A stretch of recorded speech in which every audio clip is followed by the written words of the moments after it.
Minecraft trees. Simple, unrealistic, they look like broccoli. Mojang improved them a bit through the years, but still we can do them better, and today we are going to learn how. Building trees in Minecraft has proven to be a challenge to many, discouraging builders from using one of the best assets that we have to decorate our builds. But why are they so hard? Why is it so difficult to use blocks to create a shape that is organic and full of life? Well, maybe because blocks are quite the opposite, square and dead. Trees in real life are not perfect. They have asymmetries, weird shapes and patterns that may look random, but in reality they tell a story. From the roots, the color of the trunk, a broken branch, or flowers blossoming from the leaves, they all tell the story of the life and growth of that tree. When we build them in Minecraft, we have complete control over where we place each and every block. That level of control makes it difficult for us to imbue our tree with that realistic feel that comes from the randomness and uniqueness of life. We search for patterns, techniques, and methods that we can repeat over and over to guarantee that we will always end with the best result. That works wonderfully for houses and structures, but not for trees. So what do? We give up, turn around and never try again? Of course not. We can still find methods and techniques that allow us to create those imperfections. If we look at a picture of a tree and try to follow it as a reference, we can very quickly realize that it's not that simple. There are too many things going on in the picture, so how can we break this down to make it easier for us? For this, we can take inspiration from drawing. If we take a look at this image from the user Young Art Lab on Pinterest, we can see that they divide the process in 4 stages. So we will do something similar and divide the making of the tree in Minecraft in 3 parts: the trunk, the branches, and the canopy. The trunk is in most cases the easiest part. We can begin with a straight line that determines the height of our tree trunk and then build around it, making it thicker at the base, thinner at the middle, and then thickening a bit at the top. This is a classic shape for a tree trunk, where we can also add some roots coming out at the base, just a few blocks, very simple for now. Of course, we can use other shapes for different trees, but more on that later on. Now we need to begin building the branches. Here, depending on the scale of our tree, we can do different layers. But what do I mean by layers? We can think of the branches as if the tree trunk was splitting up into smaller segments. So, if our trunk is 5 blocks wide, we can have 2 branches of thickness 2 coming out of it, or 4 of thickness 1, or 1 of 2 and 2 of 1.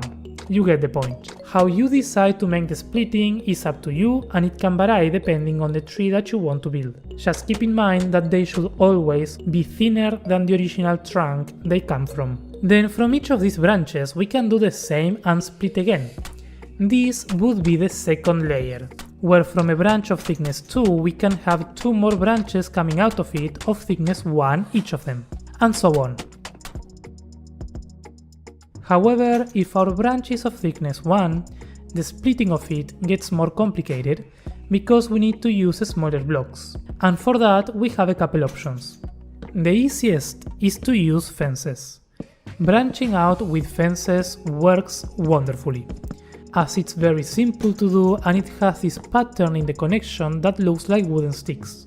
Nevertheless, fences work better on more vertical branches, but when you need to go diagonally or horizontally, it's not the best option. That's when we can use a mix of smaller blocks like slabs, trapdoors and walls. And for that, we need to understand how shaping works.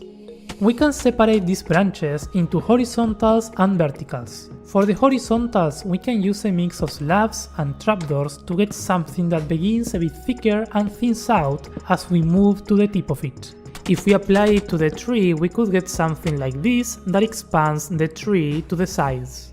Notice that I call them horizontal, but they are not fully horizontal, as that looks weird for most trees. For the more vertical branches, we need to use walls, fences, trapdoors and glass panes, or even copper bars if we want to get fancier.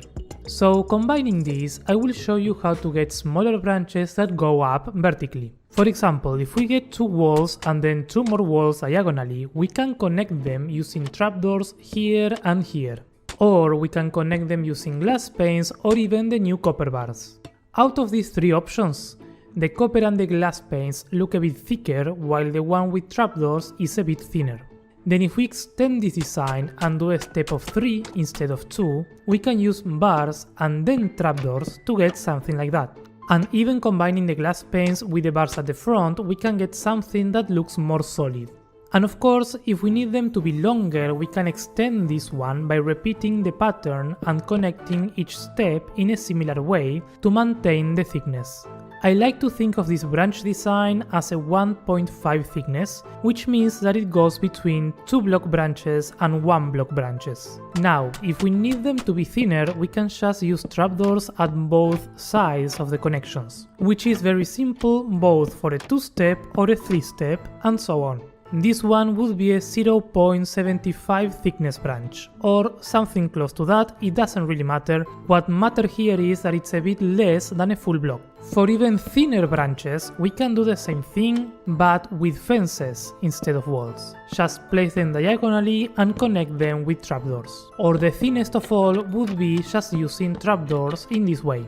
Playing around with all of these, we can get all different kinds of thinner vertical branches for the trees. So now, if we apply this to our tree, a first important point here is to not always do them one next to each other as I showed them before. We can, and I highly recommend, to also shift them diagonally like this and do the connection like that. This will help the tree have more dimension, otherwise it may end up looking flat. That way we can do the connection for one branch, then we do another one a bit thinner here, and if it's easier you can start by just making it flat, and then to make it lean to one side we can just shift each segment 1 block.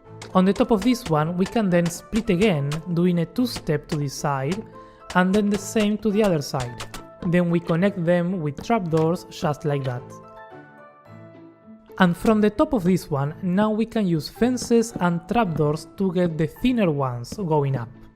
This part of the process is the one that takes the longest of time, but also the most important one. With patience and practice, following this method of splitting branches in smaller ones, you can get a shape for your tree that looks realistic. Remember that they don't need to be perfect. Split as many times as you see fit for your tree, add horizontal branches in places where you feel it's empty, and just play around until you are happy with the shape of your branches. If you wanna go the extra step, this is something a bit more advanced but can make your tree look better, and that is using smaller blocks and a similar technique as we do for the shaping of the branches to smooth out the shape of our trunk, the connection of the branches and the roots. Basically adding walls, stairs, slabs, glass panes and trapdoors to polish the shape of the tree is highly recommended. It's not easy, but with a bit of trial and error you can get something that looks better. I always say that if the tree looks good just with the branches, then the tree will look good no matter what you do with the leaves for the canopy. That is, however, only partially true. There are multiple ways to add the leaves to a tree, and there's no really right or wrong. It really depends on the tree style that you want. I will say though that generally there are a few things that you want to avoid. 1. Making the leaves too chunky. In most cases, especially to make the tree look realistic, you want to avoid having clusters of leaves that looks like boxes or full spheres. A good way to break them up is by adding some air gaps in between. 2. Not using enough leaves. On the other extreme, you want to avoid adding leaves scarcely. In general, it is better to be generous and add a good amount, unless you are going for a dead tree look, in which case having few leaves can work better. 3. Covering up all the branches. This is an important one, especially after spending a lot of time designing the branches. If we take a look at drawings or at trees in real life, the beginning of the branches is something that we can see in most cases. So make sure to leave that uncovered, unless you have a specific reason to cover them up. In general, I will say there are 2 methods to add the leaves to a tree by hand. The first one is by going to each tip of the branches and adding blobs of leaves there. This requires a bit of practice and patience. I'm using lime wool as a placeholder block at the moment, and we will see why this is useful later. But for now, let's just focus on the shape. In particular, there's one shape of blobs that I like, which is this sort of lenticular shape, which is basically a half sphere flattened down. To do this, you need to start with an elongated flat base and then make it smaller towards the top. It doesn't need to be perfect, leave some air gaps in between, or even play around with other shapes like full spheres.